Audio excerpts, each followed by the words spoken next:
This FedGov Today program is sponsored by Billington Cybersecurity.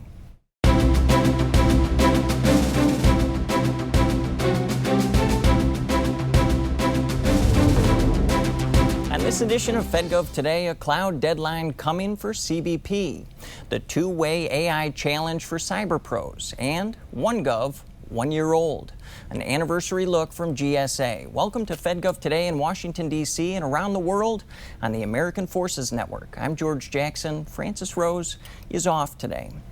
Customs and Border Protection is working on a 2028 deadline to move all of its applications to the cloud. It's already most of the way there, according to CIO Sunny Bagwalia, Chief Information Officer at CBP. Sunny, kick things off with an update on that effort. Where are you in this push to the cloud? Yeah, we are going to be one of the first large agencies that's really of size, scope, complexity, completely in the cloud by January 20th, 2028. Wow. So this is going to be a major achievement for us. An agency that is handling 10 billion exchanges a day and 10 billion transactions a day and about 50 billion exchanges a day of data exchanges a day. And then on top of that, processing 1.2 million people a day coming in and from in the different ports of entry and the airports and so on and so forth. The border is fully secure. And then obviously also handling all the trade items and everything. It's a lot of stuff that's happening at scale. So we are planning on being completely in the cloud. And I'm not talking lift and shift. I'm talking about the way we develop, the way we are migrating from our Tier 4 data center that we have. And that Tier 4 data center also with some resiliency built in for an sort of a disaster recovery site. So this is a pretty big deal. Yeah. We are happy to report that we're over 88% on the application tier and a little bit more than half of that at the database tier. So the key is the database tier and then the high value assets that we have, making sure that those are completely in the cloud and then stay there. And the main idea is to have 4 outcomes, make sure our mission 24/7, 365 mission is done faster, better, more affordably and more securely. So I think from that standpoint, I'm very, very pleased with what we're doing.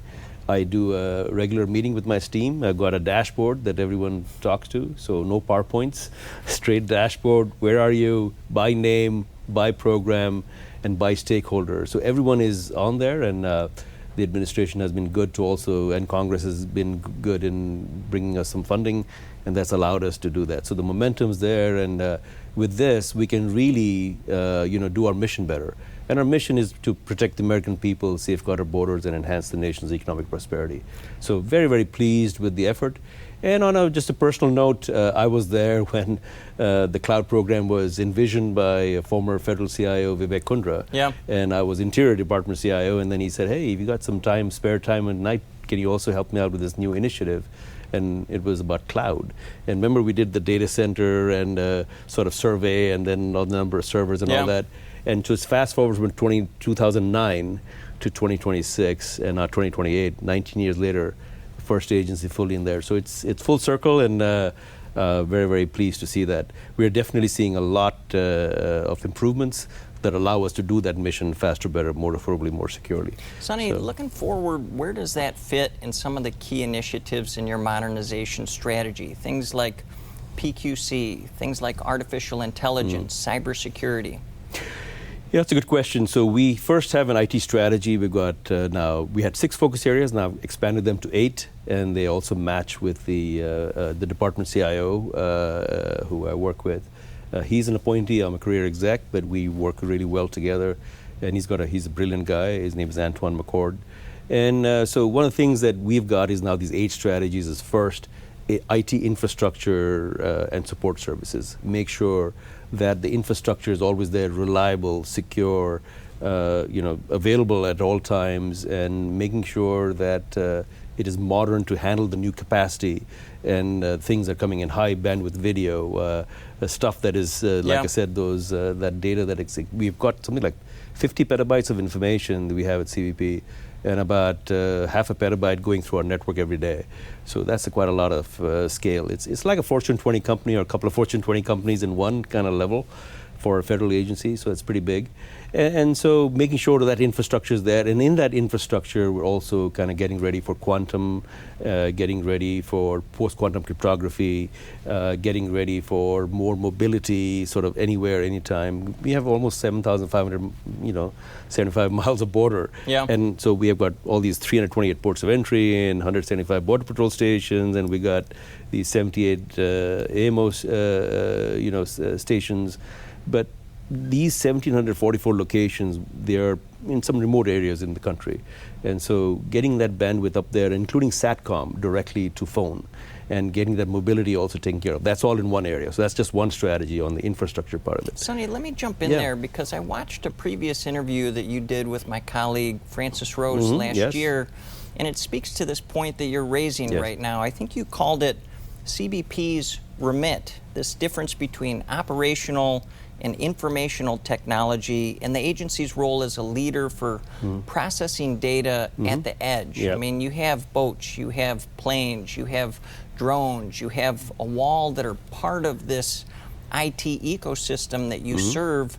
How has that speed, that edge processing changed in the past year? What's the push there, sir? Yeah, absolutely. So in that same, those 8 strategies, I've moved operational technology, information technology integration as a third strategy. Wow. So even though it's in our infrastructure, I've moved it as a separate thing by itself at that same level.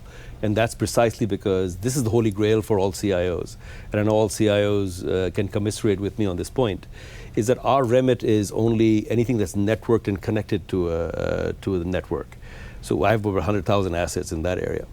But there are several 100,000 assets outside, which is, like you said, planes, boats, drones, vehicles, fleet, worn computers, Internet of Things. So, so how do they get processed where the agent and officer out in the field, out in remote areas, can get that information directly to their device, or so that they can have situational awareness and make something happen in that. So in that regard, we have set up 3 pilots so far. First of all, we have an edge strategy.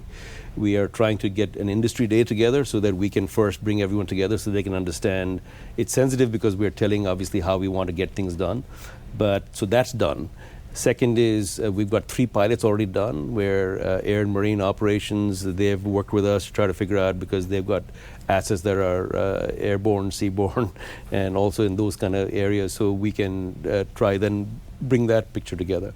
Another one is common operational picture. Pleased to report that we made progress where we can link different things, cameras, all the way across 4 to 5 different areas, so we can see anything that comes across. Previously, obviously, there was a lot of folks coming across, and now the border is very secure, so that's not an issue. Now it's drugs, so we can double check whether that's coming there or in other. So that's another thing that we can do. We've got autonomous surveillance also, so integrating all of that into a common operational picture. This is something that Department of War is also doing, intelligence community is doing, and we're also trying to make sure that's available. So I think that's strategy number 3, and so definitely going really well.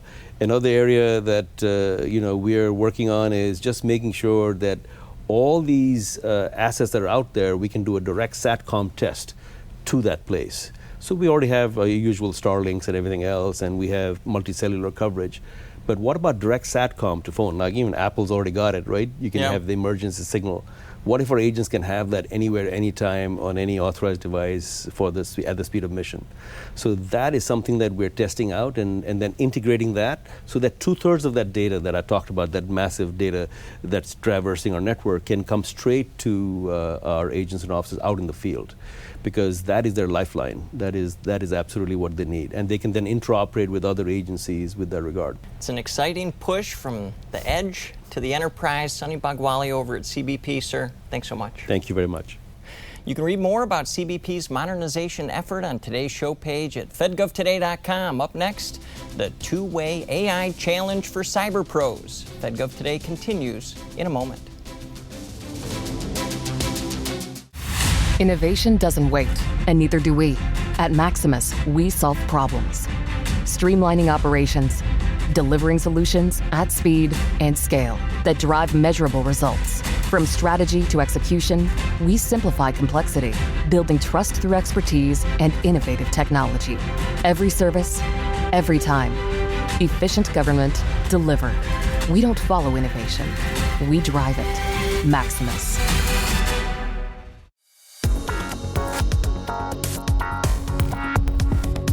There are a couple of areas of interest that are garnering extra attention. That of resilient networks. When we talk about multi-domain, there's going to be a lot of data that's being pushed on different networks and different constellations.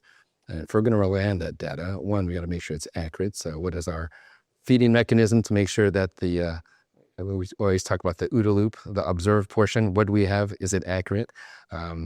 Is it still relevant? It's going to be a lot of data.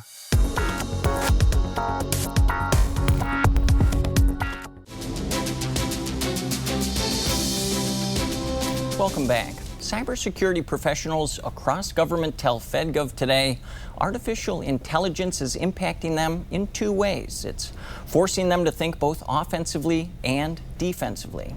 Troy Schneider is president of Billington Cybersecurity. Troy, welcome back. Great to have you. Thanks, George. So let's hit those two sides, offensive, defensive. We're on the cusp of your annual summit. You've been talking to folks behind the scenes for months and months leading up to this. How is AI impacting them? Sure. Well, it's interesting because so much of government cybersecurity is usually things that regular people aren't talking about. But lately, AI's impact on cyber has just been in the headlines everywhere, and most of the coverage seems to be about the threat that AI brings, and that's real. You see the stories about these advanced models kind of almost going off on their own and hacking into other systems, and the talk of what bad actors can do. And so government agencies are seeing that threat, but there's the less discussed part about AI as a tool to help them really survey their systems for vulnerabilities, come up with patches faster, being a really defensive resource. And so that's one of many of the themes that we're going to be covering at the Billington Cybersecurity Summit.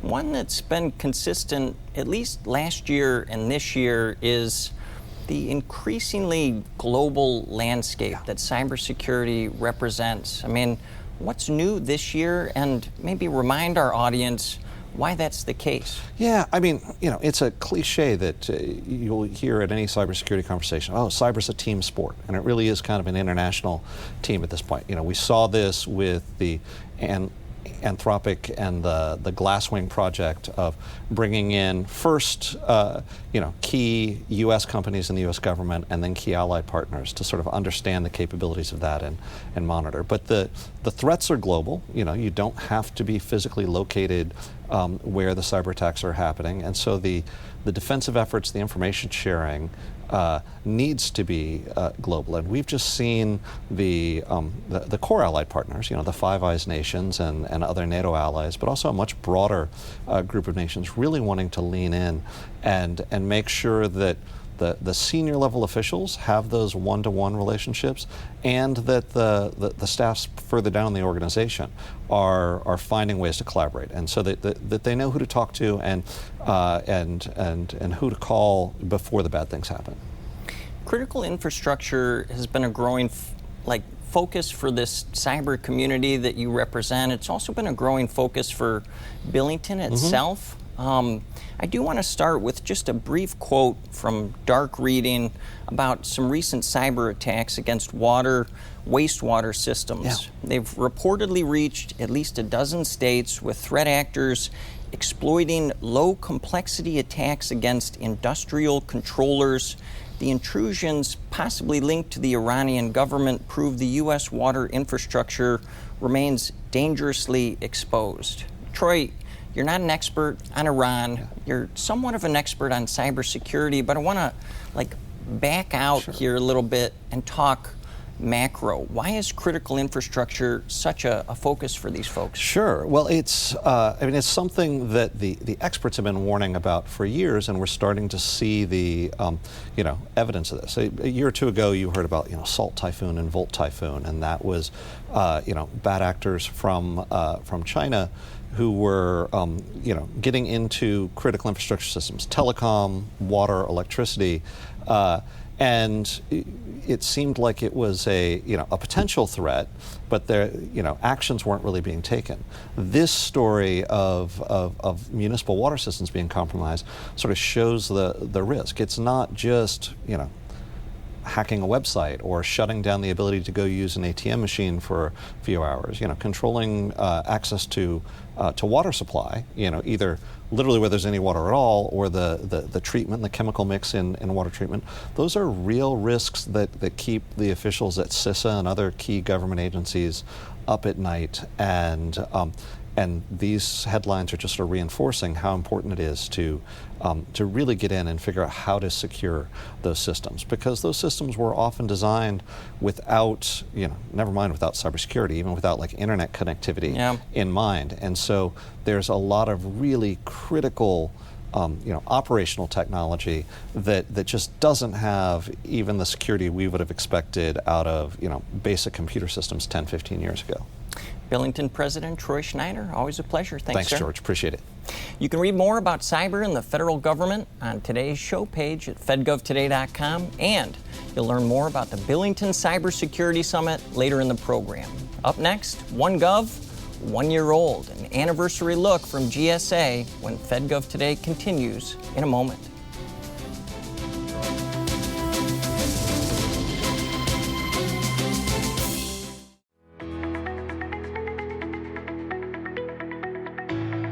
They know where they need help. So whether it's, creating something like a personal assistant, or whether it's someone to interact with onboarding new employees, which is typically like an HR function, I think there's a lot of low-hanging fruit around sort of, the repeatable work that we've piled on our experts in government that they just have to do in addition to the critical work that they signed up for.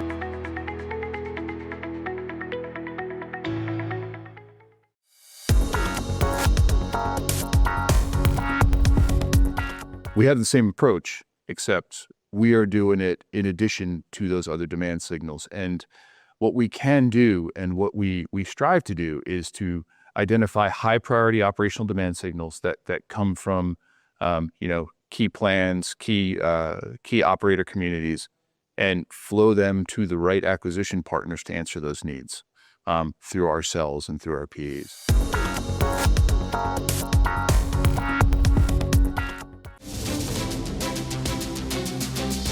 Welcome back. The OneGov initiative at the General Services Administration is 1 year old now. GSA says more than 20 companies are participating in OneGov. Kyra Stewart is director of the IT Vendor Management Office at the Federal Acquisition Service at GSA. Kyra, welcome. Great to have you in. Thank you for having me. So give me the elevator pitch for our audience members who haven't heard of OneGov before. So OneGov is this once-in-a-career opportunity for us and for folks in the IT acquisition ecosystem on the industry and government side to really reimagine how we approach IT procurement. There's an interesting phenomenon happening in IT with AI and other emerging technologies, and here's a time to really join the conversation and influence the ways that we can collaborate better, aggregate demand, recognize cost savings opportunities both for taxpayers and industry to do things in a more streamlined way and bring those mission-driven IT solutions to bear for everybody in the federal space. You're roughly 1 year in. April of 2025 was when this program launched. What about the results? What have you seen so far? It's been a challenging and rewarding year. So as we approach and come on the other side of our 1 year anniversary, we've realized more than $1 billion in savings. 70 government organizations participating in the program, more than 3 million users of various IT AI platforms in the federal space through OneGov, opportunities that arguably may not have been possible otherwise. So just a really strong start and opportunities to do a lot more, and that's really where we're focused in year 2. One of the goals, at least from GSA's website, is to make terms and security expectations consistent. Could you talk about that element and what you've seen there in the first 16 months or so? Yeah, absolutely. So the idea of aggregated demand is not new. So we've seen things like category management be prevalent in the federal space for a long time. Yeah. I think what's different here is this alignment of administration priorities, policy, leadership perspective, and a kind of inflection point to really realize some of the opportunities that we've known existed for a while. And one of those things is around standardized terms and conditions.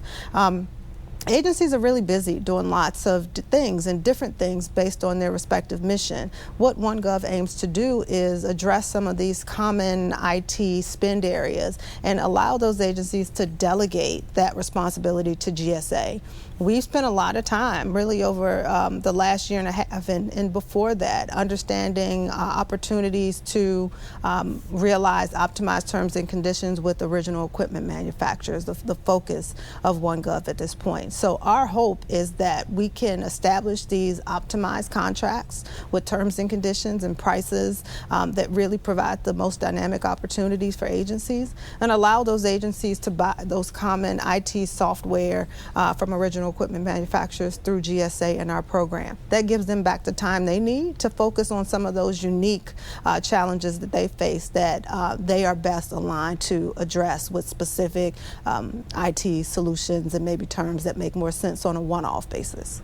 Kyra, you almost anticipated where I was hoping to go next, and that's the OEMs. I found this great quote online. This is from FedScoop from your colleague Larry Hale. OneGov is not anti-reseller, we're anti-fragmentation. Absolutely. Can you explain that quote to me a little bit, and maybe in year 2, year 3, year 5, what that looks like to the benefit of the OEMs? Absolutely. We've learned a lot in the last year from our federal partners, from our industry partners about what it takes to make OneGov a reality. And the idea is centralization, standardization, optimization, not just for agencies, but also for industry. It takes a great deal of effort to enter into hundreds of contracts for the same things.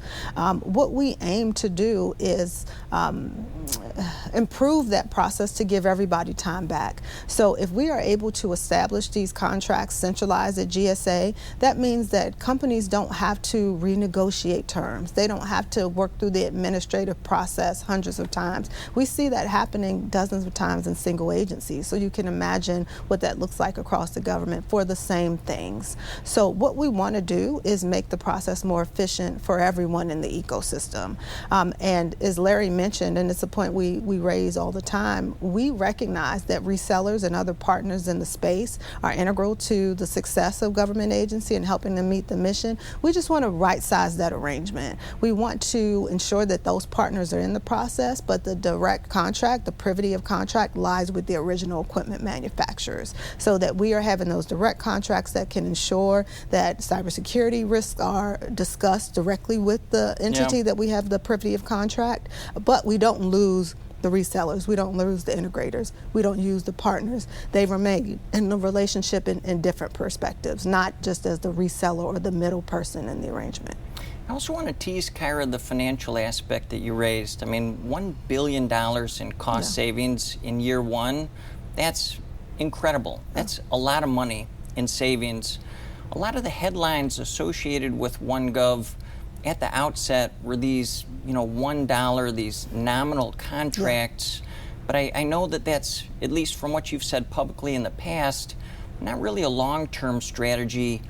What does that look like long-term, and do you expect that $1 billion figure on an annual basis to increase, to decrease, to sort of flatline after a while? What about the financials? So it was an ambitious goal that we're very excited to have realized in this space. It's a number that we will continue to work towards in the next few fiscal years.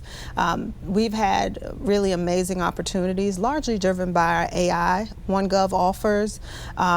We've seen opportunities for agencies to introduce their entire federal footprint to AI and explore those opportunities. We recognize that $1 deals are not something that's sustainable. Yeah. And so we're working really closely with our partners in industry to find a path forward that makes good business sense for them and allows the government to be strategic in how we leverage that technology moving forward.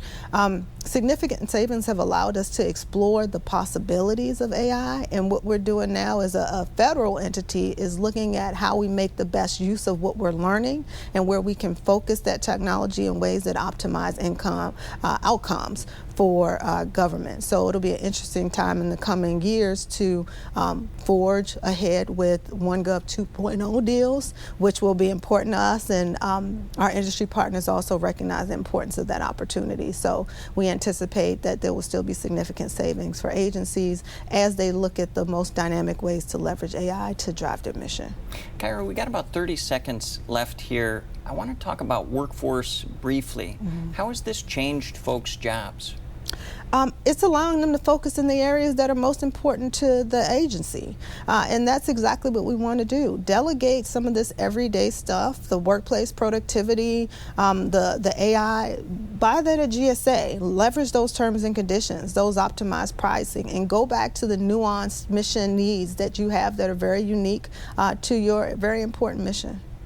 Kyra Stewart, one of the driving forces behind OneGov, ma'am, thank you so much. Thank you for having me. You can read more about OneGov on today's show page at fedgovtoday.com. The program continues in a moment.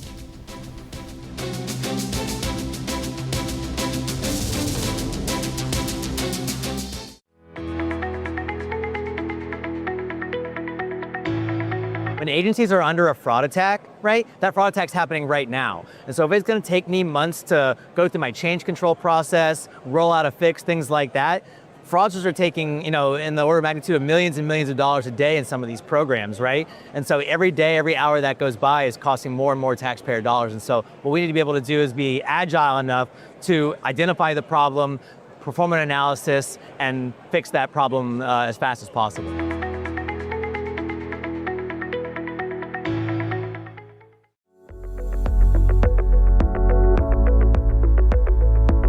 Good governance is just good business, and that's all changing now again because of AI. I think risk management, the core to what we see with our Chief Information Security Officers in particular in government, are now needing to answer new questions because the risks have changed. The speed of AI means that IT project risk that we had before can now navigate itself to reputational risk in a matter of seconds.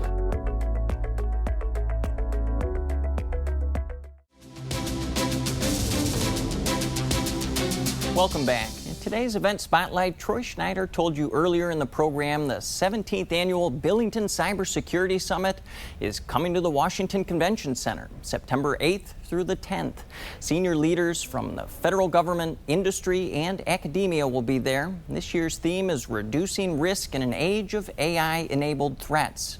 You can see the latest speaker list and register at fedgovtoday.com/events. FedGov Today TV returns next Sunday morning at 10. Two of the leaders from the FedRAMP program, Pete Waterman and Ryan Hazing, will be here. See you next Sunday. Thanks for watching.